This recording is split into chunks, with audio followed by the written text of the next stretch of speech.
Welcome. So in this tutorial, I'm going to show you or teach you on how to create template in monday.com. So if you want to know how I did it, just keep on watching.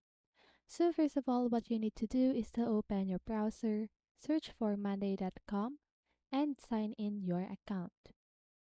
Now, click on the board that you want to create as a template. Okay. So the only thing that you need to do is to click on these three little dots. Click on More Actions and click on Save as a Template.